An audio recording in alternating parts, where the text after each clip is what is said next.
Wait a minute. Have you heard the strange tales of the Whistler?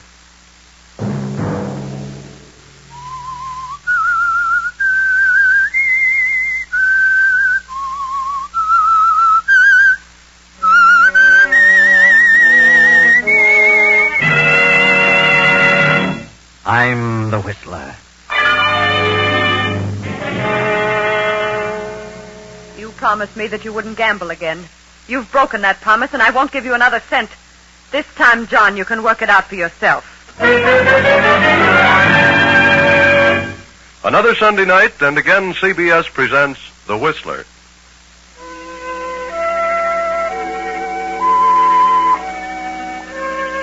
I, the Whistler, know many things, for I walk by night. I know many strange tales, many secrets hidden in the hearts of men and women who have stepped into the shadows. And so I tell you tonight the amazing story of Avarice. John Abbott lives in a vast house on the outskirts of town. But it isn't John's house. It belongs to his wife. John has never had a penny he could honestly call his own. But then John has always been lucky. John Abbott is somewhat of a gambler who was fortunate enough to marry a wealthy young widow, Marcia Howard, wife of the late motor magnate Burton Howard. But John has pulled a few tricks bordering on the shady side of late, and Marcia has come to distrust him. She has paid off a number of his gambling debts, but this time he's really in a spot.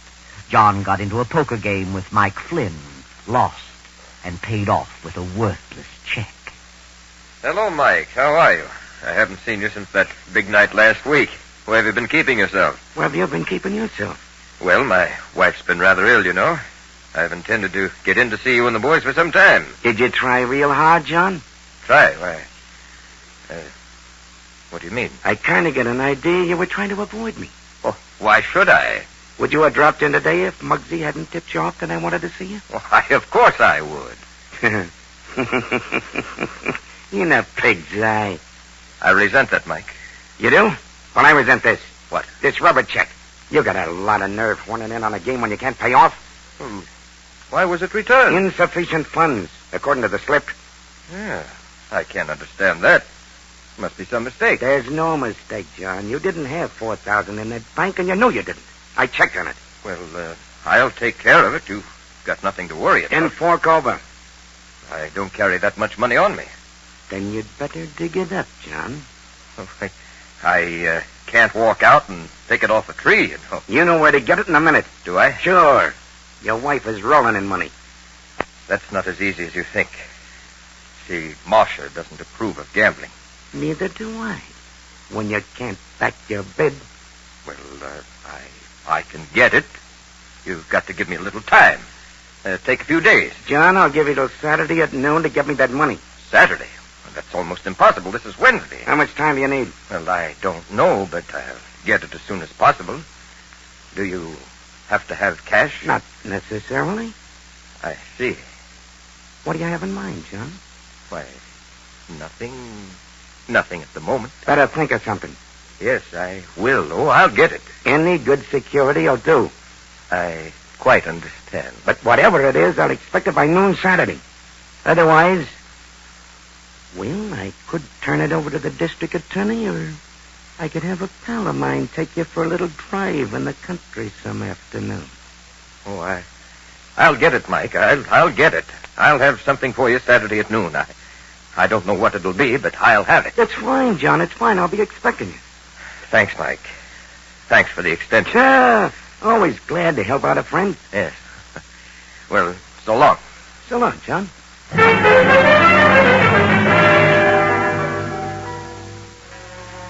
So John Abbott walks out of Mike's office and home in a deep fog, goes to his wife's room on the floor above, slips easily to the side of her bed.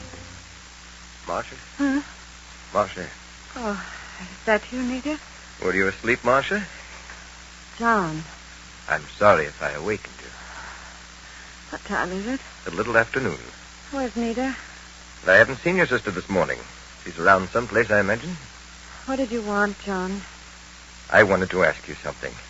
That is, well, I have a favor to ask. What's troubling you now, John? I hate to bother you when you don't feel well, but I need a little money. Money? What is it this time? Your brother again? No, it doesn't concern Alan. That's a wonder. How much longer is he going to stay here? I don't know.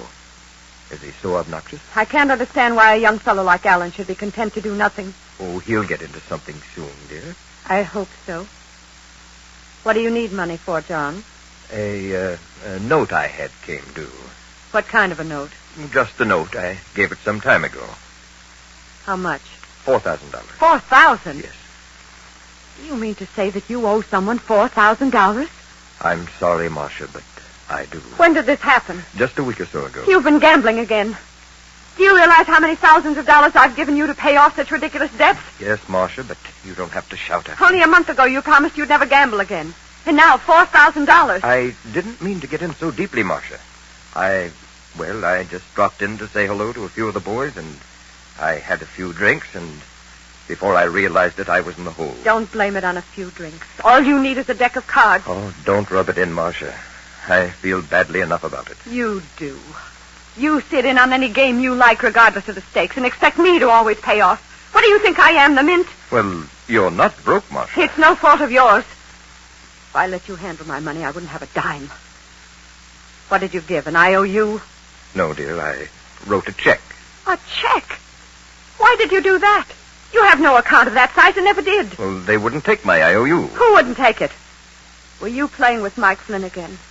Yes. You're a fool, John, an impossible fool. But that isn't the point, my dear. Will you help me? No, John. You promised me that you wouldn't gamble again. You broke that promise, and I won't give you a dime. You can work it out for yourself. Where would I get $4,000? Why don't you try working for a change? Well, I don't expect you to give it to me. I'll pay it back. You pay it back? Do you think I believe that? You act as though you were down to your last penny. What good does all that money do you anyway? What good will it ever do you? More good than would ever do you. I might be able to get into some kind of business if I had enough capital. Business? You? Well, what's wrong with that? You talk as though I were a good-for-nothing loafer. You are. You and your brother. I'm sorry I didn't know that before I married you. And now your brother's hanging around here. And what for? Pretending to be in love with my sister. I don't like him, and you can tell him to leave. That's right. Get yourself excited over Have nothing. a good reason to be excited. You're not half as sick as you think. You have all the symptoms of a hypochondriac. Get out of here. Get out of this room. I'm going. And tell your brother that I... Marcia. Oh. Marcia. What's going on in here? What was Marcia yelling about? I don't know. She's fainted. She certainly can get worked up easily. You'd better call Dr. Manning. Very well. I'll call him from downstairs.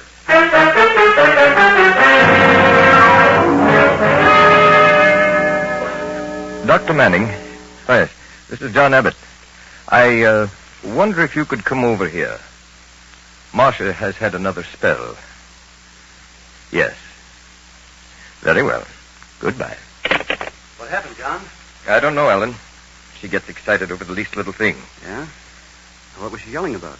Oh, I went in to ask her about something, and she blew up. What did you say to her? Why? Was it something about me? No, I needed a little money to cover a note. And I happened to ask her at the wrong moment. Note? You mean the check, don't you? Check? What do you mean? That $4,000 check you gave Mike Flynn? What do you know about that? I heard about it. So? You think she'll let you have the money? I don't know, Ellen.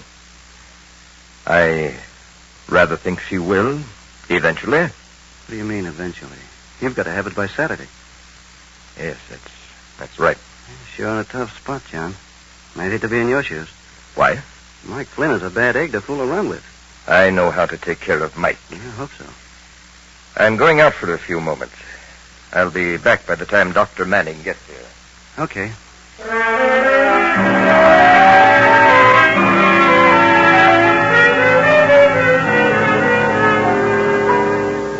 John goes out and walks around for a while, pondering over his predicament. Alan sprawls on the sofa and studies his own personal problem. In a few moments, Nita, Marcia's young sister, comes down the stairs. How is she, Nita? She's a little better. I gave her some of her medicine and she pulled out of it. What upset her? Oh, it doesn't take much to upset Marcia. She's such an unreasonable woman. I wonder what John said to her. Probably some trivial little thing. Maybe. Sometimes I feel I can't stay here another day. Why do you stay, Nita? Well, I feel it's my duty to stay. It wouldn't be right to leave Marcia in this condition. Is that the only reason for staying? No, Suppose she's angry because of my being here? I don't know. I don't think she likes me very much. I don't know why she should feel that way. I've tried to be nice to her. She doesn't seem to like anyone very well. She makes herself miserable. No one seems to be able to do anything for her. Suppose she resents your being here, Nita? Why should she? Oh, I don't know. She might invent some crazy idea and, well, I wouldn't want to see her get angry with you, Nita. What reason would she have to do that? Oh, I don't know. I was just talking, thinking out loud. What are you trying to say? Do you think that Marcia loves John? I know she doesn't. Do you believe that John loves Marcia? I don't know. I don't see how he could, considering the way she treats him. Poor John is miserable. My heart aches for him. Nita, you know that I love you very much. Don't you, darling? Yes. Please marry me, Nita. Oh, I just can't, Alan. I know you love me, but I know that I have nothing, but that'll change. I got a swell job coming up, and I'll make you very happy, Nita. I believe you, Alan. I know you love me, but I just can't say yes because... Because of John? John is a swell fella, Nita, but he's a lot older than you. Besides, he's married to Marcia. So what good does it do to you? I can't help it, Alan. I just can't help it. Do you think that John cares for you? I think he does. Has he told you so? No, it doesn't matter. I worship him. You'll never divorce Marcia. He can't afford to. I know. And what do you expect to happen? Are you waiting for Marcia to die? Is that it? How can you say such a thing? Oh, why not be frank? Marcia may live for years. And the longer you stay around here, the worse it'll be for you. If you married me and got away from here for a while, you'd forget all about John. I don't think so. The longer you stay, the more miserable you'll become. Perhaps. But I can't leave. I can't. I've tried. Very well, Nita. But I think you're foolish. Out of your mind. Please, Alan, let me alone. Don't say another word about it, please. Okay. I won't say another word. Not another word.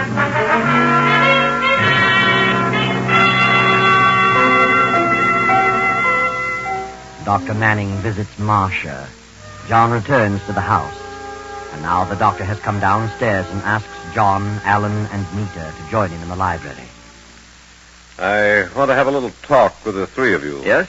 About Marcia? That's right. How is she, Doctor? She's much worse than when I saw her last. Worse? Yes. She's suffered some emotional upset.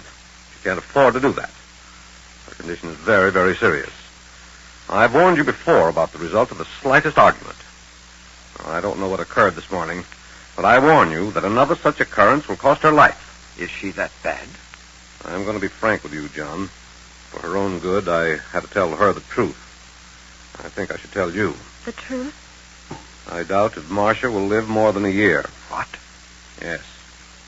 On the other hand, if she suffers no further emotional stress, she may live 2 or 3 years. Poor Marcia. I didn't realize it was that serious. I'm sorry to have to tell you this, but I feel that you should know all the truth. It is quite a shock, Doctor, but I appreciate your letting me know. Yes, we all do. Of course.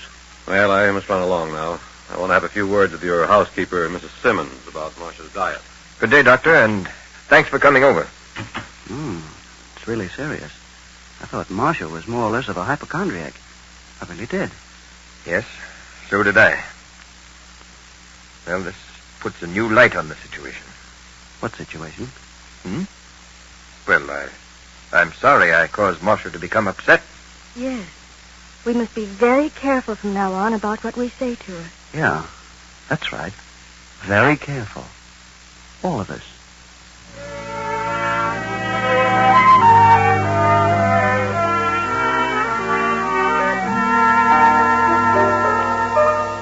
Early next morning, John goes into town to have a talk with Mike Flynn, the gambler. Mike isn't in his office, so John drops over to the drugstore to purchase a few articles. Well, how are you, John? I haven't seen you for a week or so. Where you been keeping yourself? Oh, I've been rather busy the past few days. Yes, what can I do for you? Well, I have a list of things here. Quite a few items. I'll let you fix them up, and I'll call for them later. Very well. Got some nice specials on today. No, just what you see there on the list. Oh, yes, of course. Now, let me see. Yes, Yes, I have everything here. I'll be back. Oh, hello, Mike. I was just up to your office. So I hear. Got some good news for me, John? Why, yes. That is, well, I think things are going to be all right. That's all? I'm glad to hear it. For your sake. I wanted to ask a little favor of you, Mike. Favor? Yes. Well, that all depends on what it is. What you got in your mind, John? Well, I suppose we go over to your office. Okay. Whatever you say. Just wrap those things up, Mr. Smith. I'll call for them in half hour, so come on, Mike.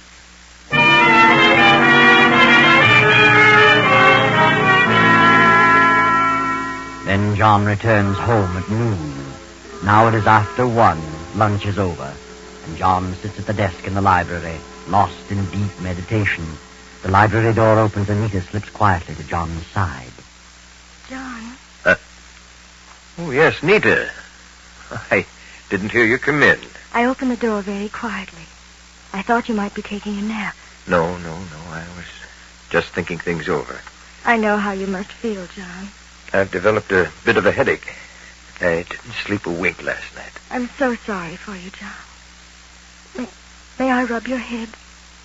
It might help a little. Oh, thanks, Nita. I'm all tied up in knots. Does that help? Oh, yes. Helps a lot. Sweet of you, Nita. You're an awfully nice girl. Thanks, John. Yes, the man who gets you for a wife is certainly going to be lucky. Think so? I know so. Are you really in love, Nita? Yes, John. I'm sure I am. And I hope it lasts. But with a girl like you, sweet and kind and gentle, it's bound to last. Yes? You know, Alan is a very good boy, but he's got to be handled carefully. He's quite a bit like me. I know my shortcomings, and Alan has the same. We were both raised with a silver spoon in our mouths. Then we were suddenly thrown out into the world on our own, and we just couldn't take it. I had nothing to offer anyone, so I just followed the line of least resistance. Have you, John? Alan is just like me, but fortunately he's young enough to be changed. He can learn new tricks. The right girl could help. And you are the right girl. Think so? Yes. You're as different from your sister as night from day. But I don't love Alan. But you just said you did. No, John, I didn't. I did say I was in love, but not with Alan. But he's mad about you, Nita. I know he's nice, but I don't love him and never will. Well, then if you're in love, and it isn't Alan, then who is he? Don't you know? No. Oh, John. John. Nita. Nita. Oh, John, forgive me, but I can't help it. What do you mean? Don't you know, John? Look at me, Nita. Yes, John, I know it's despicable, but I can't help it. I love you. Well, of all things. Nita. I've loved you from the day we first met. But Nita, darling, what's ridiculous. You can't mean it. I do. I've tried to fight it, but I can't. I'm married to your sister. Marcia doesn't love you, not the way I do, and you don't love Marcia. How do you know that? I can tell, I know. Oh, you're miserable, John. Am I? Yes. Marcia has treated you terribly. How you've gone on this long, I'll never understand. But I love you. I'll always love you. Don't you care for me at all? Yes, Nita. I'll have to confess. I do. Oh, John. John, darling. Oh, it won't work. In the first place, I'm married to Marcia. In the second place, I'm older than you. In the third place, Yes? I'm in a spot. A very ticklish spot. I can't afford to, break off with Marcia. What do you mean? I owe a certain man $4,000. I must pay him by this coming Saturday, or I might go to jail. What? Oh, he couldn't do that. Yes, he could. And he might even take me for a ride. Kill you? Yes. Oh, John. Did you tell Marcia? That was the cause of her relapse. She refused? Absolutely. Well, that only proves she doesn't love you. She's mean and hateful. Sometimes I think she's insane. Do you? Maybe she is. You mustn't give up hope, John. You'll get the money. How? There'll be a way, John. There must be a way. We'll make a way. Make a way? What do you mean? I'm not sure. But we'll find it.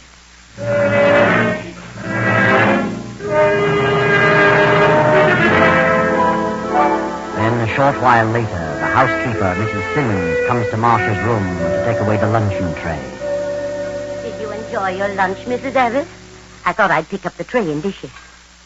Well, ice cream. Where'd you get the ice cream? I didn't serve you any ice cream. Mrs. Abbott, are you asleep? If you'd wanted ice cream, you could have told me.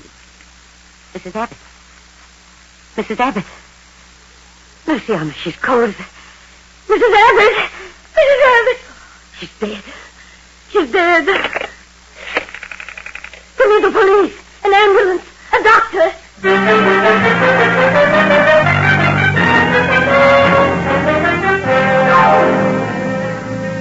The police arrived. The ambulance arrived. But Marcia was dead. Quite dead. Why the police were called, only the housekeeper knew. But once the police arrived, they followed it through to an autopsy. Now the officers have returned to the Abbott residence. Captain Barnes is speaking. You're Mrs. Simmons, the housekeeper? Yes, that I am. Mm-hmm. And you're Nita, Mrs. Abbott's sister? Yes. And you? I'm Alan Abbott, John Abbott's brother. You live here? I'm visiting here. I see. Mrs. Simmons, you served lunch to Mrs. Abbott? I did. What did you serve? I served chicken soup, creamed carrots, toast and tea. And, ice cream? No, You didn't serve ice cream? I did not. Are you positive, Mrs. Simmons? I'm positive. You don't have to shout. I thought you didn't hear me. I heard you. Will you two step out of the room for a moment? I want to talk to the housekeeper alone. Of course, Captain. Certainly. Mrs. Simmons, how long have you been with Mrs. Abbott? You mean, how long have I worked here? That's right. Too long. Didn't you like it here? I don't want to talk about it. Didn't you like Mrs. Abbott? I certainly did. She was so good to me. I worshipped her. Poor thing, poor thing. You came here the day she married her first husband, didn't you? Yes, and they were so happy. It was very pleasant here then. You mean there came a time when things ceased to be pleasant? Yes, that's what I mean.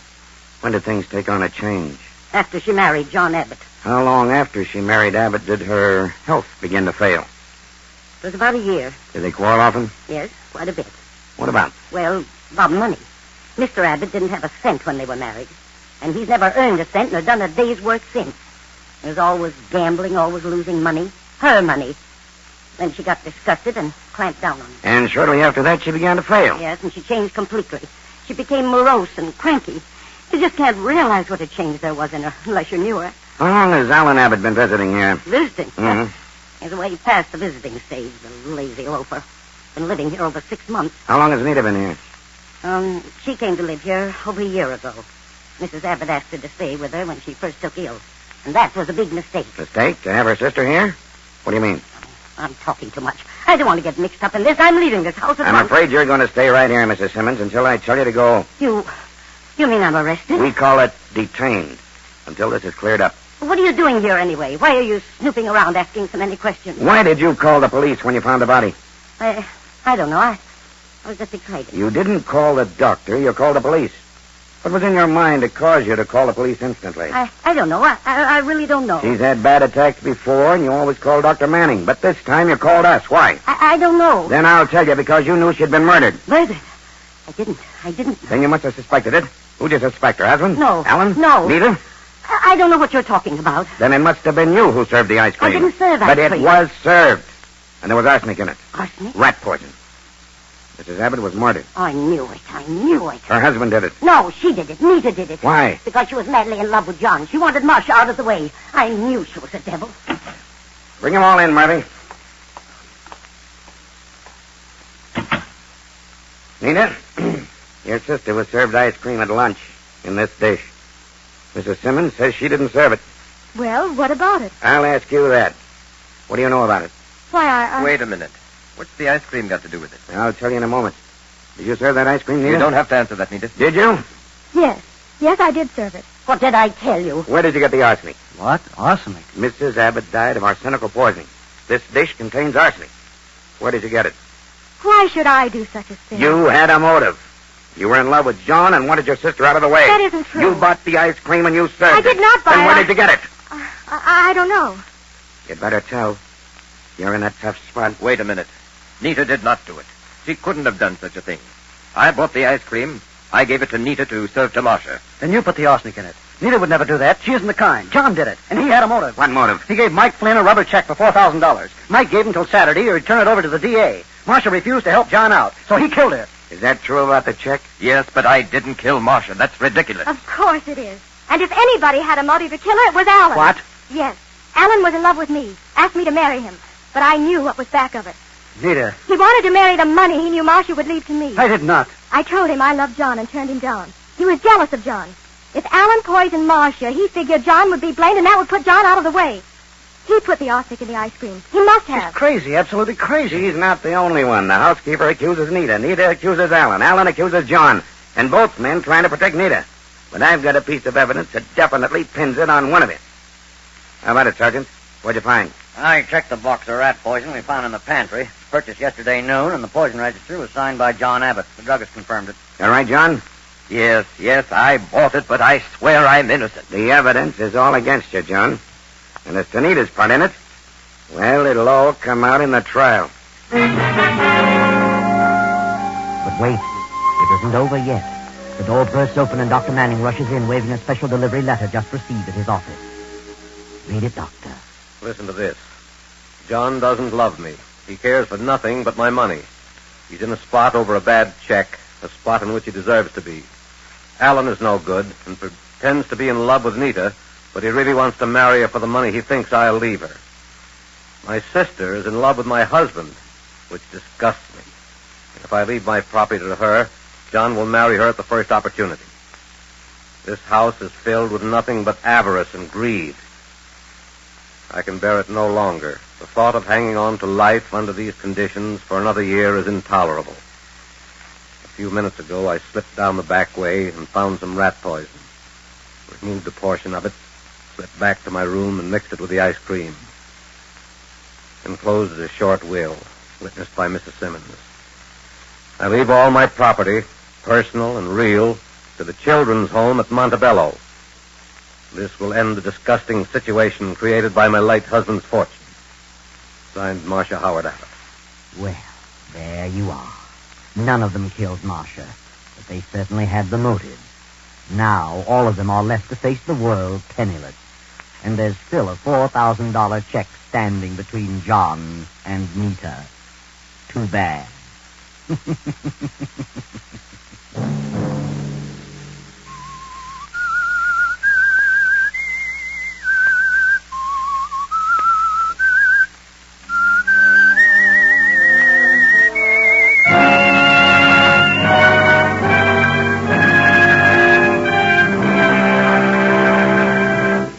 CBS has presented The Whistler.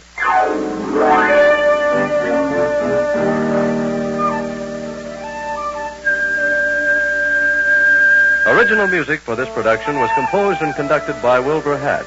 The Whistler is written and directed by J. Donald Wilson and originates from Columbia Square in Hollywood. Next week, same time, I, the Whistler, will return to tell you another unusual tale. Good night.